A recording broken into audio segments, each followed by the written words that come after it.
War and Politics, 1964. The quarantine of Cuba, abruptly announced 14 days before the elections in 1962, was applauded as a firm stand against communism. New frontier politicians who had been on the verge of defeat because of the administration's soft policy on Cuba were successful at the polls. It later became apparent, however, that instead of taking a strong stand against communists in Cuba, our government had made harmful concessions to communists. Are we having a rerun in 1964? One reason for Senator Goldwater's massive support is public revolt against policy in Vietnam, which prohibits our soldiers from using the best tactics and weapons in war, and when they are captured, abandons them. This policy has not been altered, but retaliation by American ships is being applauded as a firm policy. That is a summary of my report on War and Politics, 1964. The full report after a message from my sponsor. In the 1962 election year, it was generally apparent that the New Frontier administration was in political trouble because of its soft Cuban policy. On October 22nd, 14 days before the elections, President Kennedy abruptly announced a quarantine of Cuba. The president said he had just discovered what astute observers had known for 2 years, that the Soviets had established in Cuba missile sites with the capability of striking the heartland of the United States. We did not stop or search any communist ships to determine whether they were hauling missiles in or out of Cuba. We made no on-site inspections to determine that missiles had been removed. We merely took Khrushchev's word that the missiles were being removed. On October 29, Arthur Sylvester, Assistant Secretary of Defense for Public Affairs, admitted that the administration was giving the public false information about Cuba. He called this practice proper management and control of the news. Nonetheless, the administration was widely praised for taking a firm stand in Cuba and forcing Khrushchev to back down. The attitude of the voting public was affected. New frontier senators and representatives who had been on the verge of political defeat were successful in the general elections of November 6. 14 days after the elections, the president announced that the Cuban quarantine was being lifted immediately because Khrushchev had promised to take offensive weapons out of Cuba. There was no hint in the president's tone or words about the reliability of a Khrushchev promise, although 14 days before the election, when announcing the quarantine, the president had called Khrushchev a liar. Later, the obvious became apparent to all willing to face facts. Instead of taking a strong stand against communism in Cuba, our government had made harmful concessions to communism in exchange for saber-rattling that had had a well-timed effect on American elections. Are we having a rerun in 1964? In May of the general election year 1964, the Hearst Headline Service distributed from Fort Bragg, North Carolina, a news story which said, quote, 7 of the U.S. Army's elite Special Forces soldiers are prisoners of the Red Guerrillas in South Vietnam, and there is no evidence of any effort to rescue them. The soldiers are being paraded through villages as prizes of war. They're being led by ropes tied about their necks. Hope for all 7 fades with each day of the brutalizing indignity. 2 were captured in October, 4 in November, and 1 in March. It is an old communist trick used by them on other Americans captured in Laos. It is calculated to break a man physically and psychologically. There is bitterness and grumbling among Special Forces soldiers here about a reported refusal by higher authority to let their comrades in Vietnam carry out a rescue strike mission to save those men whose whereabouts are known.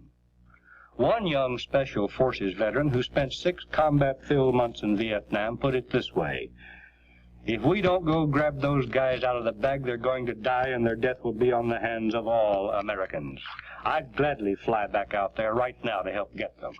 Who are these communist guerrillas anyway? They're not 9 feet tall. They're not even 5 feet tall. What kind of a country is this, with all our power, letting a bunch of half-pint, 2-bit guerrillas do a thing like this to us? Initial responsibility for the decision not to rescue the captured Americans rests with the U.S. ambassador in Saigon. Ultimate responsibility rests with President Johnson. End quote. Like the war in Korea, the war in South Vietnam is waged from the American side with self-imposed limitations against provoking the principal enemy. Communist guerrillas are trained in Communist North Vietnam by Communist China and the Soviet Union, by land, by Soviet airlift, and by sea. Troops and supplies from North Vietnam are moved into Laos, which is off limits for South Vietnamese because Laos is neutral. From their safe bases in Laos, Communist guerrillas have a choice of hundreds of trails for raids across the border into South Vietnam. When they meet opposition, they retreat to safety in privileged sanctuaries, where American policy will not permit them to be followed or their supply bases attacked. A principal sea route by which Soviet and Communist Chinese supply the Communist guerrillas is the Tonkin Gulf, an arm of the South China Sea, washing the shores of North Vietnam and Communist China. Since early 1963, a few U.S. naval units have patrolled in Tonkin Gulf. Their exact mission has never been made clear. Apparently, they are intended to conduct some sort of surveillance of communist supplies being shipped to South Vietnam guerrillas, though there has never been any indication of effort to stop such shipments. Indeed, it is difficult to imagine how our Navy could close the Tonkin Gulf sea traffic in supplies to guerrillas in South Vietnam, since the traffic is in small vessels which hug the shore well inside the 3-mile limit which our vessels carefully avoid. On July 15, 1964, Senator Barry Goldwater of Arizona was nominated the Republican candidate for president. One of many reasons for Goldwater's massive public support is that millions of Americans are sick of the policy initiated by Truman in Korea and continued by Eisenhower, Kennedy, and Johnson, which involves our sons in foreign wars, prohibits them from using the best tactics and weapons to win the wars, and when they are captured, abandons them to humiliation, torture, and death. It was obvious that administration policies in Vietnam would become a damaging campaign issue against President Johnson in the elections this year. Something had to be done. On August 2nd, the U.S. destroyer Maddox was on patrol in Tonkin Gulf, 30 miles off the coast of North Vietnam. 3 small, high-speed North Vietnamese torpedo boats, made in the Soviet Union, approached the Maddox in an attack maneuver, refusing to stop when the Maddox fired shots across their bows. A U.S. aircraft carrier patrolling nearby sent planes to help, the pilots under instructions not to fire unless they or the Maddox were fired upon. The attacking PT boats fired but missed. Answering fire from the Maddox and from U.S. planes hit all 3 attacking boats, sinking 1, damaging the other 2. The U.S. destroyer C. Turner Joy was sent into Tonkin Gulf to reinforce the Maddox, and another U.S. carrier was moved in from Hong Kong. On August 4, 1964, an undetermined number of North Vietnamese PT boats attacked the Maddox and the C. Turner Joy in the Tonkin Gulf, this time about 65 miles off the coast of North Vietnam. The American vessels, with air assistance from the 2 carriers, repulsed the attacks. On specific orders from President Johnson, American planes attacked North Vietnam shore installations, destroying 4 PT boat bases, approximately 25 PT boats, and 1 major oil storage facility. 2 U.S. planes were shot down. 1 pilot was presumed dead, the other presumed captured. On August 7, both houses of Congress, at the request of President Johnson, passed a resolution approving the President's action and endorsing future use of all necessary measures in the area.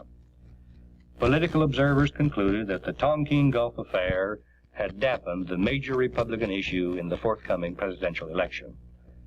A member of the House of Representatives Republican Policy Committee who voted for the resolution said, "Mr. Johnson has done it to us again," end quote. The only 2 votes against the resolution were cast in the Senate by Senator Wayne Morse of Oregon, who said the resolution gave President Johnson blanket authority to wage war, and by Senator Ernest Gruning of Alaska, who said, "All Vietnam is not worth the life of a single American boy." I, a constitutional conservative, must agree with these 2 ultra-liberal Democrat senators, whom I have hardly ever agreed with before. Congressional passage of the Southeast Asia resolution to display American unity was a dreadful mistake. If our performance in 3 major wars of this century has not proved to the world that this country will unite despite politics to fight a war, certainly no resolution of Congress will prove it. The important thing for this country is to avoid war. We cannot avoid war, whether we do get tough or remain soft about communist aggressions and atrocities, if we continue the policy of world meddling, saddling this nation with the responsibility of defending all other nations. Many do not want to be defended.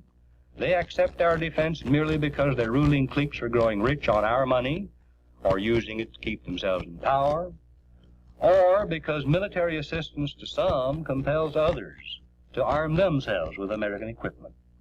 None of them, however, none of them would ever use what we give them to fight communists if we again become involved in a major war with a major communist power. We cannot prevent other nations from warring with one another, and we cannot prevent them from turning to communism, and we have no business trying. We could keep our own nation out of war, however, if we would maintain such national defense that none would dare to touch us, and if we would return to the traditional American foreign policy of benign neutrality, which George Washington laid down in 1796. The massive efforts made with American tax money to keep the world safe from communism has in many areas of the world bought socialism for the communists, and in Latin America particularly is turning the country to communism. Goodbye. God bless you. For the documented text of this broadcast, send 25 cents to Dan Smoot, Dallas 14, Texas, and ask for 469, War and Politics, 1964. 6 copies, $1.